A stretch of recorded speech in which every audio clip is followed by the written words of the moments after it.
Hello, hello, hello, hello, hello.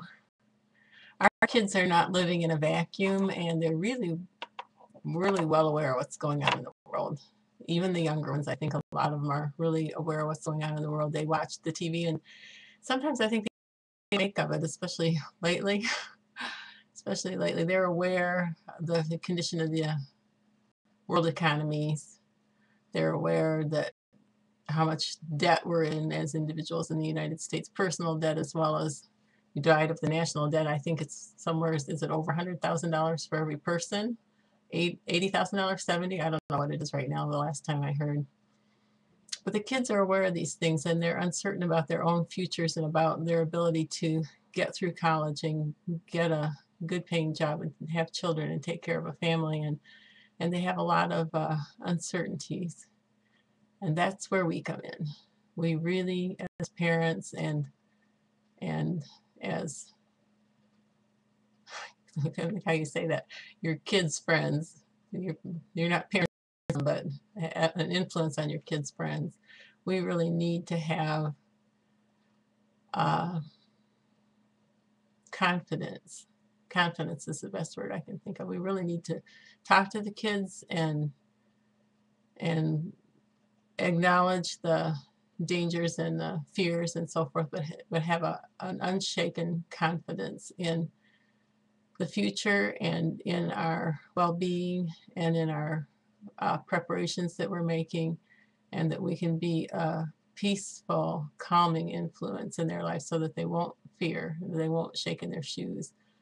And sometimes your kids might want to talk to you at 3 o'clock in the morning, and that's a good time to listen. I know I'm preaching to the choir here. I had several different topics that I was going to roll into one here, but I think I'm just going to make this really short. We can have a profound influence on our children, and if they know that we know that God has His eye on us and that we're not alone, then that will give them the peace that they need to move forward. And I was going to say more, but I'm not. That's all for right now. I had no eggs or milk in the house today because I did not pick them up at the store and I wanted to bake. So I took out my powdered eggs and I took out my condensed milk and we made a double batch of blueberry muffins. Can you smell them? I thought they looked pretty good. I told my son to take his muffins out of the tins with 6 of them in there so I could have this 12 to show you.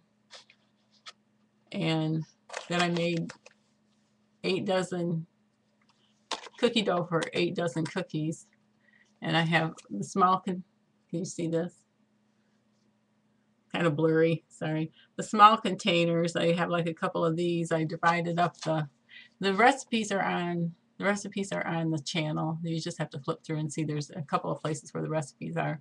I took the oatmeal chocolate chip cookie recipe and did oatmeal raisin with cinnamon, and I saved some of it out without the raisins because my husband doesn't like raisins. And then these are just awesome. I can get it up there where you can see it. It kind of looks like a shoebox. Maybe if I turn it you can see it better. This is a Ziploc brand freezer container, food container, and it's just the handiest thing. It's just like a shoebox. This easily fits the dough for 4 dozen cookies. That recipe that's on the channel is for 4 dozen cookies. And it's a good way to, I'll talk more about this later, it's a good way to use up the oatmeal.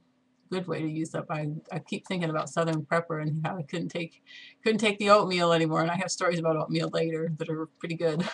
But I put a little oatmeal in the blueberry muffins today, and I do that a lot.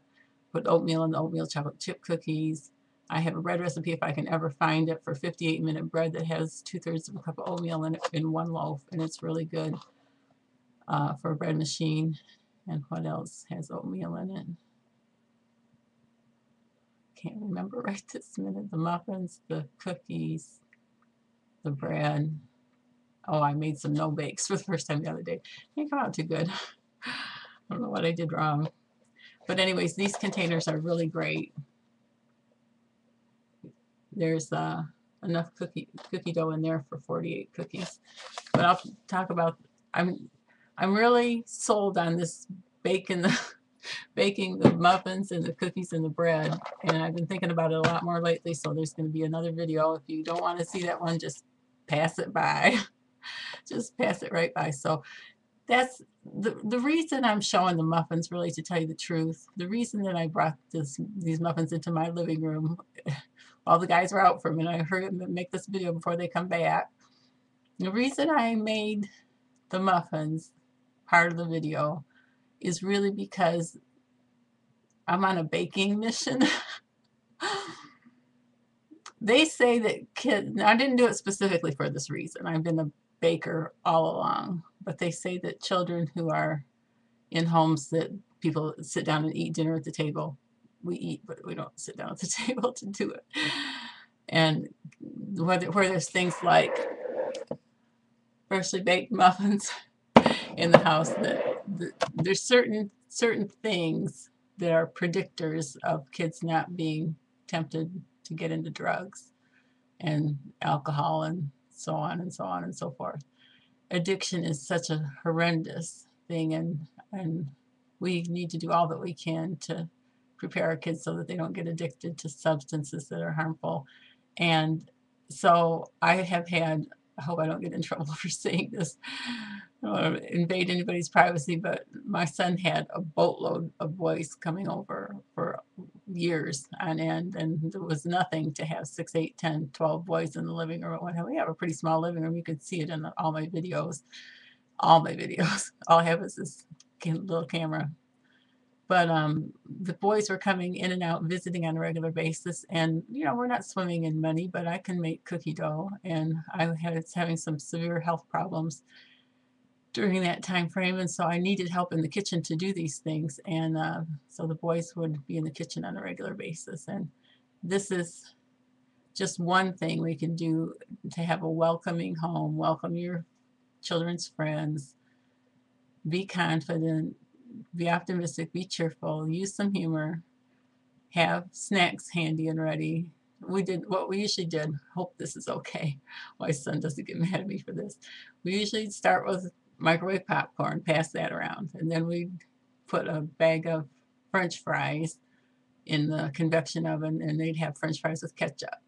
Then after that, usually would come the cookies, and sometimes muffins, and sometimes who knows what, different things. We never did get to the homemade onion rings. That's for another day, I guess. So now this video is getting a little bit long.